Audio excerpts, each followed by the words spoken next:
Hi guys, welcome back to my XPS guide. Now I'm gonna review Chin.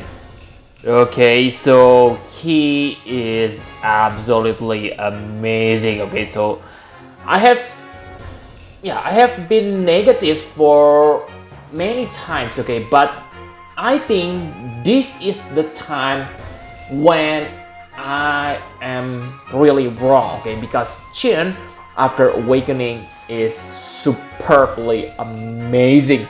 Okay, so if you have him, congratulate yourself. Okay, so this trans buffer, let's talk about his stats first. You can see it on the screen. I compare him to Emperor. By the way, yes, he is a man, but I may call him her in the video because my tongue slipped, so forgive me about that. So back to the stats. Like you can see that he has amazing magic and spirit stats, and that's understandable because he has some offensive move. And I don't want to emphasize on his magic stats, but let's talk about his spirit because spirit is really important. You don't want him to die in the battle. And for survivability, I must say he is quite amazing. Nice health, nice defense, nice spirit. So good. Okay, and he also get 125% equipment magic. So yes, it is nice if you want to use him as a backup trainer. Yes, you can do that. Okay, very nice role, but don't hope too much for the damage. And for passive, he only gets one passive, but you absolutely need to awaken this. Okay, his passive and his latent ability. So his passive is really important because this enables skill Moonlight Echo +2. So this is basically dual cast for your ability. So this is absolutely crucial. If you have Chin, then this is the first ability you need to awaken. Other than that, you also upgrade your limit burst. Your limit burst is absolutely beast after this for Zando +2 because let's see together this 200% attack, defense, magic, spirit, 200%. You may say, what? Luna Freya able to do that? Don't get me wrong. Don't be wrong, buddy. It cannot be dispelled. Wow. Wow. And you only need 30 LB crystals to cast that? What? Are you insane? This is really cheap. Okay, with 200% or 150% faster ABV rate, then you can spam this easily on the battle. And don't forget, he also has this. Okay, 200% faster ABV rate. Wow.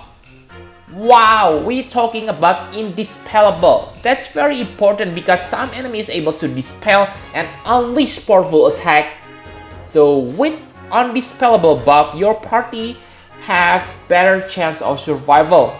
Sure, Elephim buffs are not indispellable. Her buffs are dispellable, the Elephim.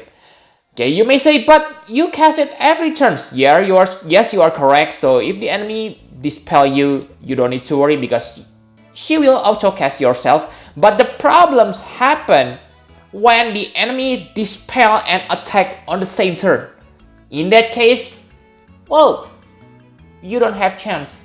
You don't have time to re-inflict your break. Recast your buffs. So that's why indispellable is important. So yes, I'm not exaggerating. I have given you the example, okay, why this is so good. So Chin, oh, amazing, his LP. Okay, so enough about passives. Now let's talk about his abilities awakening. For priority, it's very easy. Awaken them all. Wow. Okay, so Chin is really insane, guys, abilities. So it is not singing abilities anymore.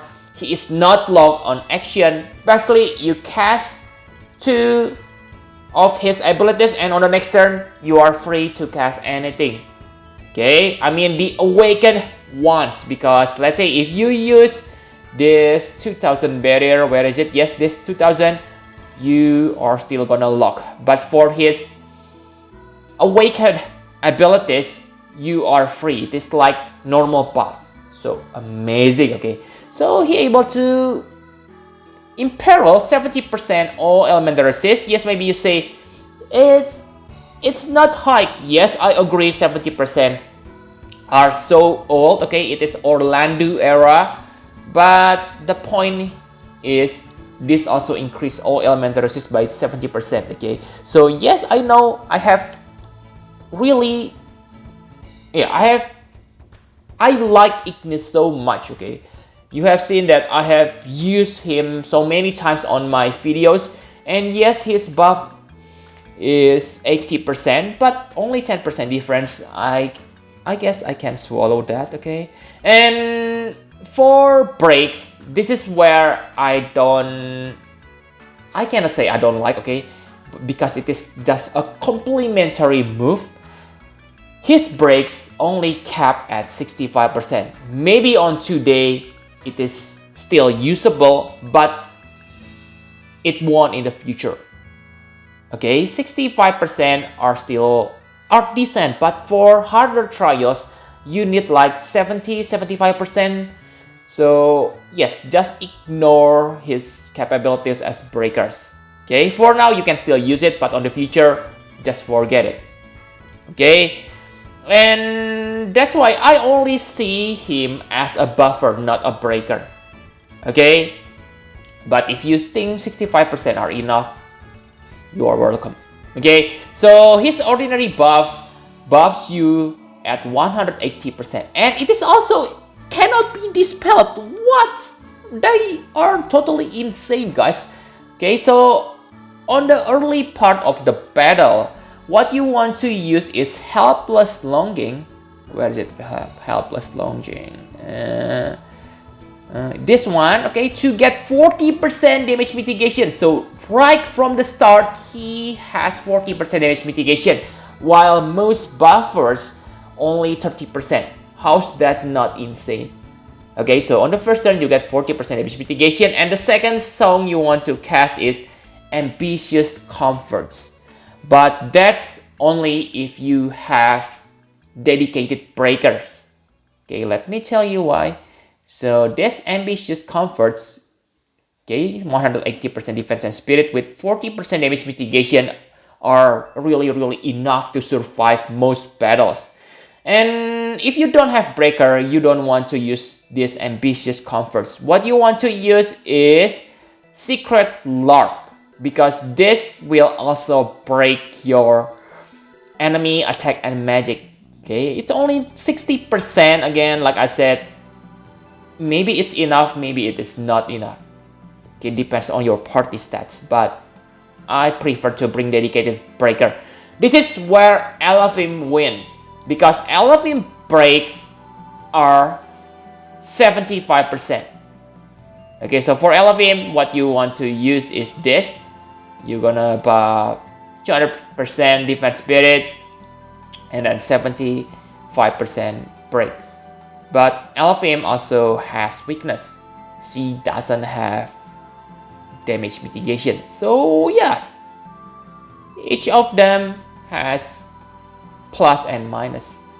Okay, for Chin, you need someone to be able to break the enemy.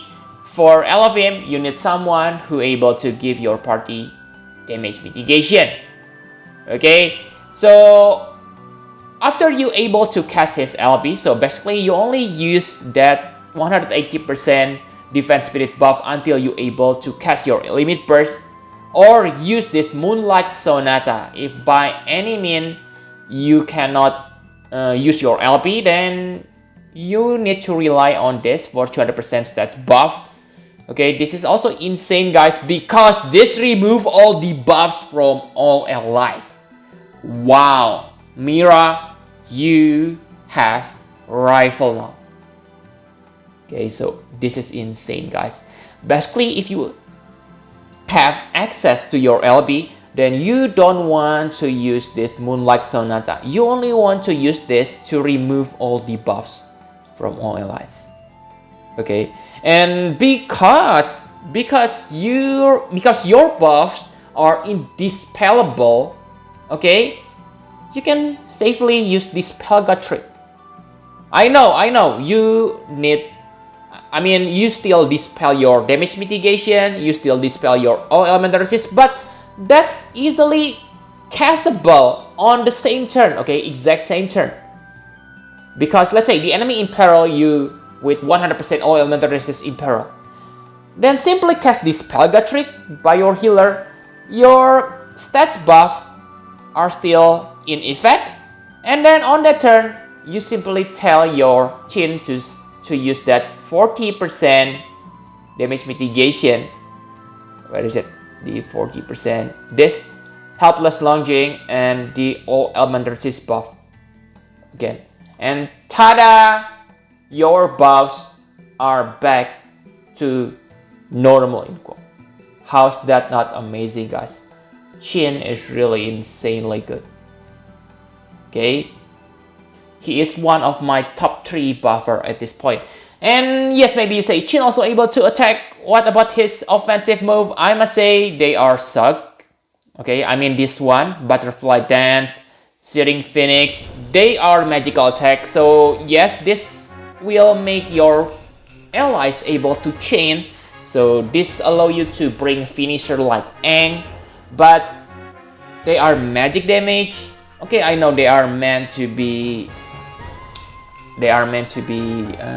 basically backup chainer or finisher buffer damage. Okay, but my point here is they are not that. I believe you already have 2 chainers on your party, so I don't think they are that useful. Sure, that will be useful if you want to get creative, okay, you get what I mean, but on most situations you won't even bother with them. Okay, and yes, he also able to cast some magics, but I don't think they are any good. When I say they are not any good, it doesn't mean bad. Okay, hear me out. First, about Chaos Wave. Now the meta move for magic is Chaos Wave Awaken, so this Chaos Wave usage is kind of limited. Also, he only able to cast 2 times of this ability, so most mages able to quad cast, so it won't chain perfectly. That's why I said this won't be that important. For Octa Slash, oh, whoever use Octa Slash, Absolute Mirror of Equity, yes, it is nice, okay, I must say, but again, if you use Absolute Mirror of Equity, you should use two chainers on your party, so you won't even bother with this. Okay, the only chaining family that I find useful is Aurel Ray, because you can chain this with Aster Limit Burst, Kartin, Frenzied Rampage, and yeah, you can also chain it with your Secretary Charlotte or Stickheart to make chainer to support your finisher. Okay, but for damage, I don't think it is any good. Okay, so I think that's all you need to know about Chin guy. Really amazing. My conclusion for him is, wow, he's insane. He's very good. Like I said, he's one of my favorite buffer at this point. Okay, my top 3 are Ignis, Luna Freya, and him. They are not ranked by number, okay, so I don't say Ignis is better than Chin. Actually, I'm kinda confused which one is better, but whoa, those 3 are my favorite, okay, and honestly, I really want to pull Chin right now, but the chance making me thinking maybe twice, thrice, or whatever, okay, I really confused now. And congratulations if you have him, and if you want to force your luck best to get him, then I must say maybe it's totally worth it, okay, because from what I know, 200% indispellable buffs are still very good even on Japan on Japan standard today. Okay, so thank you very much for watching. Please hit the like button and subscribe to my channel for more Final Fantasy Bravex vs God. Chin, please come to me. from tickets, I will buy your present. Okay, really good buffer. Bye bye guys.